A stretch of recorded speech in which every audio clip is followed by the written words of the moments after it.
मुझे समय समय पर व्यापारी पिछली बार भी बुलाते थे, कहते थे कि आप अयोध्या आकर के अपनी आंखों से देख लें, वो जगह देखिए जो पहले आपने कभी देखी होगी और आज क्या हाल कर दिया है। मैं सरकार से कहूंगा कि जो उचित मुआवजा, हालांकि उचित मुआवजा भी कोई शब्द नहीं है, मैं सरकार से कहूंगा कि इन व्यापारियों का जो नुकसान हुआ है, भगवान श्री राम जी की जगह है, इन्हें ज्यादा से ज्यादा मुआवजा देकर के इनकी मदद की जाए और जिस स्थान पे वो रहते थे उस स्थान की कीमत कोई नहीं हो सकती है। इसलिए व्यापारी जहां जाना चाहें, अगर आप नहीं उनको हटा रहे वहां से, या आसपास जो भी सरकारी जगह हो वहां पर इनके लिए जगह उपलब्ध करा करके, जब ये मंदिर के पास इतना रह रहे थे तो उस जगह की कोई कीमत नहीं हो सकती है। इसलिए सरकार इनकी बात सुने, सरकार इनकी मदद करे। सरकार के हाथ में है, जितना चाहे वो मदद कर सकते हैं। जब मंदिर के नाम पर हजारों करोड़ रुपए चंदा ले सकते हैं तो उसी 1000 करोड़ में इन व्यापारियों की मदद क्यों नहीं कर रहे हैं आप? इसलिए सरकार इनकी मदद करे। और जहां अगर अयोध्या का, क्योंकि हमारे साथी कई बार बोले हैं कि आप देखें खुद आकर के, मैं पवन पांडे जी और पार्टी के लोगों से कहूंगा कि 27 जनवरी को जरूर मुझे दिखाना कि क्या नुकसान हुआ है व्यापारियों का। मैं 27 जनवरी आपके साथ चलूंगा।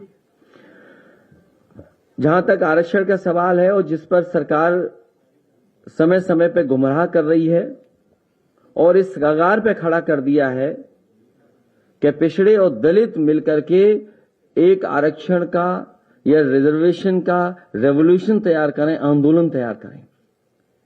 मैं सरकार से कहूंगा कि सदन बुला करके उन्हें बहस करनी चाहिए। जब उनकी नीयत साफ है तो सदन बुलाएं और सदन में अपनी जो पक्ष है वो पूरा का पूरा साफ रखें।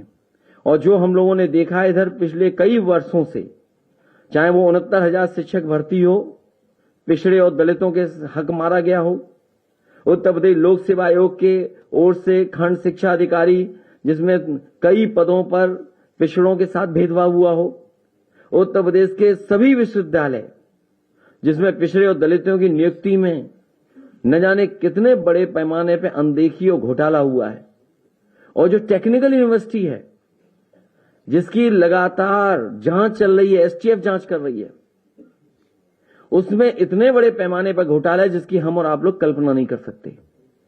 नियुक्तियों की हो, अपॉइंटमेंट्स की हो, और सरकार ने जहां भी अपॉइंटमेंट किया है वहां पिछड़े और दलित को कोई हक और सम्मान नहीं दिया है। निजीकरण लगातार चल रहा है, और जब निजीकरण होगा तो आखिरकार होगा क्या अंतर्गत? किसका हक मारा जाएगा? इसलिए हमारी आपके माध्यम से सरकार से है कि सरकार तुरंत सदन बुलाए, कम से कम अपना पक्ष रखे और हमें अभी अपना पक्ष रखने का मौका दे। और जहां जनगणना का सवाल है, समाजवादी पार्टी की हमेशा मांग रही है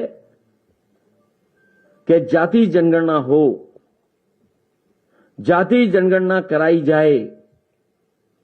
बिना जाति जनगणना कराए किसी को हक और सम्मान नहीं मिल पाएगा।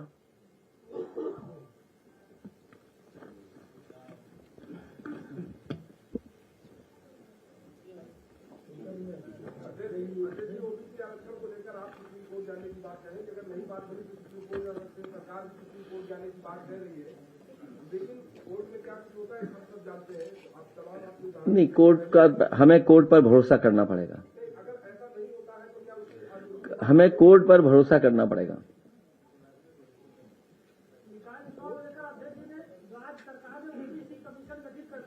सब ओबीसी पूछेंगे, कोई और भी पूछेगा सवाल? यहां क्यों भेदभाव कर रहे हो भाई ओबीसी वालों तुम?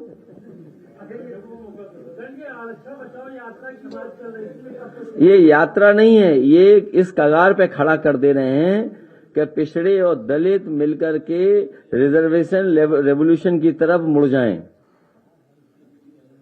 कहां भेदभाव नहीं है? हर जगह भेदभाव है।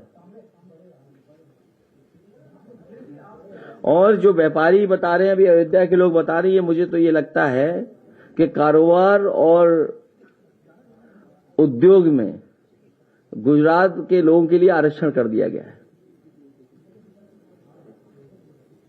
यहां आरक्षण खत्म हो रहा है, किया जा रहा है, साजिश की जा रही है, लेकिन कारोबार और व्यापार में गुजरात के लोगों के लिए विशेष आरक्षण दिया जा रहा है।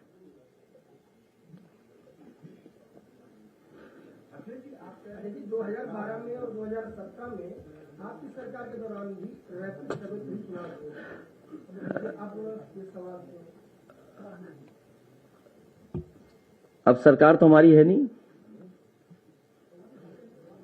और भारतीय जनता पार्टी ने समय समय पर कहा कि हम न्याय देंगे पिछड़ों को, और हमारी अब मांग है, और पहले भी मांग थी, और मैंने अपने इलेक्शन मैनिफेस्टो में कहा था कि जाति जनगणना समाजवादी सरकार बनने पर की जाएगी और 3 महीने में करके दिखाई जाएगी। तो आज सरकार पीछे क्यों हट रही है? चुनाव से भागना चाहती है सरकार, क्या पिछड़ों का हक मारना चाहती है? और आज पिछड़ों का मारा गया है तो कल दलितों का भी हक मारेगी सरकार। और जितने भी सरकार के फैसले हैं, उन फैसलों से ये नजर आता है कि पिछड़े और दलितों की अनदेखी हो रही, बड़े पैमाने पे उनके साथ भेदभाव हो रहा है। आप बताइए, जितने भी अपॉइंटमेंट हुए हैं, एक वाइस चांसलर के खिलाफ कितनी जांचें हो रही, क्या हुआ, कहां चल रहा है बुलडोजर? क्या बुलडोजर चलेगा उनकी संपत्ति पर? जो संपत्ति उन्होंने कमाई, क्या उस पर बुलडोजर चलेगा? और जो अपॉइंटमेंट्स किए गए, आप देखिए उसमें पिछड़े और दलितों का क्या अपॉइंटमेंट है उसमें। अगर कोई अपॉइंटमेंट हुआ हो, टेक्निकल यूनिवर्सिटी की बात कर रहा हूं मैं, और जो स्टेट यूनिवर्सिटीज में जो लोग बैठे हैं, क्या वो भेदभाव नहीं कर रहे हैं? और इसीलिए भेजा गया है कि वो भेदभाव करें, चाहे वो झांसी की यूनिवर्सिटी हो, चाहे वो कानपुर की हो, चाहे इलाहाबाद की हो, चाहे लखनऊ की हो, चाहे फैजाबाद की हो, चाहे बांदा की हो, चाहे आपकी बलिया की हो, चाहे सैफई की मेडिकल यूनिवर्सिटी हो, क्या भेदभाव नहीं हो रहा? और चाहे अपॉइंटमेंट्स हो रहे हो, उसमें भेदभाव नहीं है क्या? जब पिछड़ों का वोट चाहिए तो पिछड़ों के लिए न जाने क्या क्या सपने दिखाएंगे। आज जब वोट दे दिया पिछड़ों ने, तो पिछड़ों को कोई हक और सम्मान नहीं मिलेगा।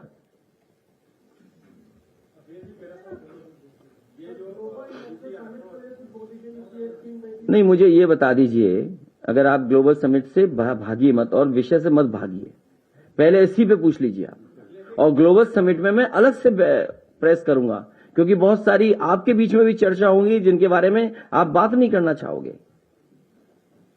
ग्लोबल समिट पे अलग पे बात होगी, लेकिन अभी तो इसी पे सवाल है। मेरा सवाल यह था कि ये ट्रिपल टेस्ट पूरा न करने के नाते हाईकोर्ट, देखिए टेक्निकल क्या हो रहा है ट्रिपल टेस्ट। हाँ, मैं ये कह रहा हूँ कि ट्रिपल टेस्ट पूरा न होने के कारण जो है बिना आरक्षण के चुनाव के हाईकोर्ट ने आदेश दे दिया। कई राज्यों में भी इस तरह के मुद्दे आए हैं जहां पे ओबीसी का आरक्षण इसके चलते प्रभावित हो रहा है।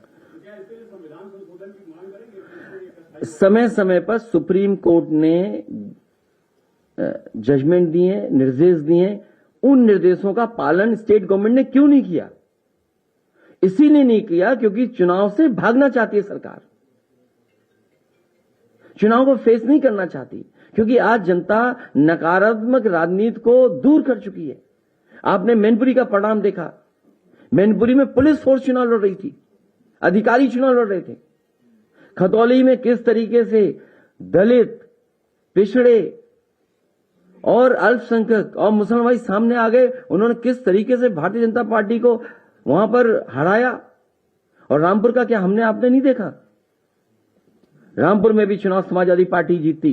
ये जो परिणाम मिला, ये कागजी परिणाम है, केवल रिजल्ट दे दिया कागज पर, ये जनता का परिणाम नहीं है।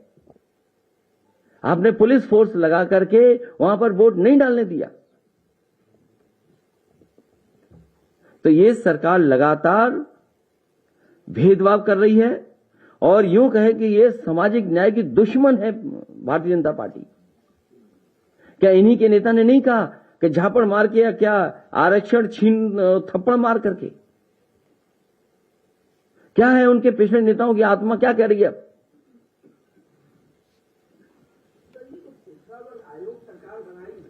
उसको तो खत्म कर दिया पिछड़ा आयोग सरकार ने। कहां बनाया ना, कहां सुन रहे पिछड़े आयोग की। ये चुनाव से भागने की सब तैयारियां हैं। क्योंकि जहां डेंगू हो रहा वहां इनके नगर पालिका के अध्यक्ष हैं। कूड़ा भरा पड़ा है, नालियां भरी पड़ी हैं, सीवरेज सिस्टम नहीं चल पा रहा है, ट्रैफिक जाम जगह जगह पर है। इन्होंने किया क्या है? पिछले कितने वर्षों से ये नगर पालिकाएं या टाउन एरिया या मेयर के कब्जा किया है। कानपुर में तो धूल धक्कड़ इतना उड़ रहा है कि पेड़ नहीं पहचान सकते आप। पेड़ों पे इतना गर्दा है। आप बताइए, कूड़े के नाम पर कितना पैसा इकट्ठा किया सरकार ने, नालों के नाम पर कितना पैसा इकट्ठा किया, नमामि गंगे के नाम पे कितनी गंगा और यमुना सफाई के साथ। तो सवाल यह है कि पिछड़े और दलितों का हक मारा जा रहा है। मैं आपका सर्वे होता है, ट्रिपल टेस्ट होता है, तो ये प्रक्रिया 3-4 महीने आगे जाएगी। मार्च अप्रैल ये सरकार बताए, इसलिए मैं कह रहा हूं ना कि सरकार सदन बुला ले। जो बात आपके माध्यम से हमसे पूछवा रही है सरकार सदन बुलाए। मैं आपसे पत्रकार साथी, सवाल ये नहीं है, मैं केवल मैं ये कहना चाहता हूं कि ये सदन सरकार क्यों नहीं बुला लेती है। 3 दिन बुलाया, 2 दिन रहे सदन में, 6 घंटा चलाया, छोड़ के चले गए। और ये जो अन्याय हो रहा है, अधिकारी हत्याएं करा रहे हैं, ये याद रखना आप। कन्नौज में अगर जो हत्या हुई है उसके जिम्मेदार वहां के अधिकारी हैं, वहां की विधायक है। ये विषय आज का नहीं है, लेकिन मैं आपसे कहना चाहता हूं सरकार हत्याएं करा रही है।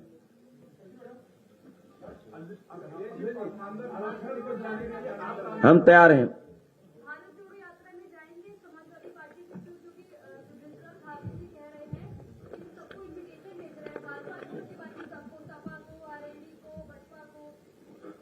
आपके मोबाइल पर अगर इन्विटेशन हो तो मुझे अभी तुरंत दी जाए।